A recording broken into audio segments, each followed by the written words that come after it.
psychology ya wachezaji, pressure mlikuwa nayo, maandalizi ya kuja kwa ujumla? Karibu. Kwa majina naitwa Mtenje Albano Juma. Niko hapa kwa ajili ya kuwakilisha wachezaji wenzangu. Kisaikolojia tuko vizuri, kimaandalizi tuko vizuri, ila hatuna wasiwasi kwamba sijui tunaenda kufanyaje. Hapana, sisi tumejiandaa vizuri kwa ajili ya alama 3 kesho. Asante. Karibu. Naam. Mechi ya kwanza kama watu wanaweza kukumbuka vizuri kukua. Ndio mambo sana. Sawa. Lakini pia mfungo cha nafasi. Kuelekea mechi ya jana tumezungumza. Kwa kama baada ya kuzungumza ile kuatia pressure wakifanya kuelekea mchezo. Pengine mpangaji wewe kama wewe mchezaji kisaikolojia kuelekea mchezo huu. Ndio mambo mengi, lakini tutokea mfungo pengine kisaikolojia watu wanaona ni mchezaji. Issue sio kuatia pressure. Issue nazungumza kile kitu ambacho kipo. Always confidence ndio natakiwa, sio? Hata wewe unapopambana kwenye maisha yako, una confidence ili utafute kitu ili upate kitu. So mimi hamna mtu ambaye anamtia pressure. Mimi nazungumza mimi kama mimi binafsi kwamba tuna uwezo kesho tunashinda na hakuna chochote au hakuna mtu yote ambaye anatuzuia kesho. Yes. Ikitokea tumefungwa. Hatuwezi kufungwa na haiwezi kutokea si kufungwa kesho. Trust me.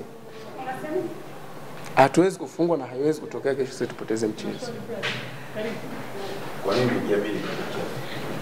Mimi ni mwanaume. Always mwanaume lazima ajiamini kwenye kazi yake. Hii mimi ni kazi yangu na niko hapa kwa ajili ya hii kazi. So najiamini kwamba kesho sisi tunatoka na alama 3.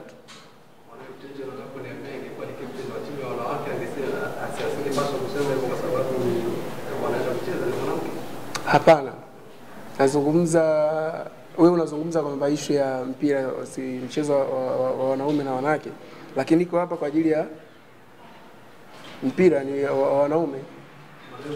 Mtenje, mara nyingi mnapokabiliana na timu ambazo zina ubora mkubwa, mara nyingi huwa tunaona pia hata kwenye saikolojia, lakini pia hasa sisi watazamaji mnatumia nguvu zaidi, matumizi ya nguvu zaidi ili kuhakikisha kwamba mnapata matokeo mazuri ama mnajilinda. Kwa nini huwa inakuwa hivi? Nafikiri mimi niweke sawa, sio timu kubwa tu. Timu zote lazima ujiweke vizuri, kwa sababu unapopata alama 3 za Yanga ni sasa umepata alama 3 za Kagera, sio? Unapokutana na Yanga, unapokutana na Simba ni alama 3 tu. Inatokea tu labda nyinyi wenyewe ndio mnasema timu kubwa au nani mtu anajitolea. Hapana, hata hizo timu ndogo watu wanajitolea. Yeah. Mtenje, maswali mawili nafikia kiufundi. Nyinyi mnakwenda kuwakilisha mwalimu kwa maana kesho, na unacheza katika eneo ambalo ni gumu kama mwalimu atakuamini kesho, eneo la kiungo Yanga, na Yanga wamekuwa na viungo ambao wana uwezo sana wa kupandisha timu na kuleta madhara katika lango lenu, na mwalimu amejibia kwa kuhusiana na penalti ambazo mnaconsider nyinyi kama wachezaji katika maeneo yenu. Wewe ni mchezaji mzoefu, mmezungumza na nini na vijana wenzio hasa kuelekea kwenye mchezo huu wa kesho? Hilo swala la kwanza. Kila pili, mwanzo mlikuwa mnafunga sana, sasa hivi hamfungi, na wewe unacheza katika eneo ambalo unapaswa kusaidia timu kupata magoli. Nini mnakwenda kuikabiliana hasa katika mchezo huu na kudumu hapo kesho? Mimi naweza nikasema kwamba swala la hilo ni swali la kiufundi, sio kama alijibu hapa mwalimu, lakini mimi nachoamini kwamba sisi tumejiandaa tu vizuri. Kesho sisi tunataka alama 3. Sasa ya kiufundi ni mwalimu. Swala nyingine? Sawa. Mtenje, umekuja kuhakikisha wachezaji wako sio? Pengine tupe experience kwenye camp.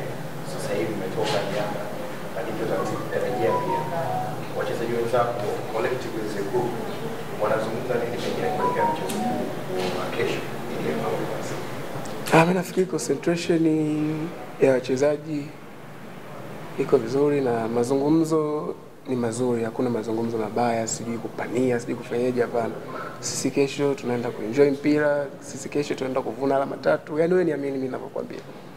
Yeah, hivyo. Inshallah. Anything fresh.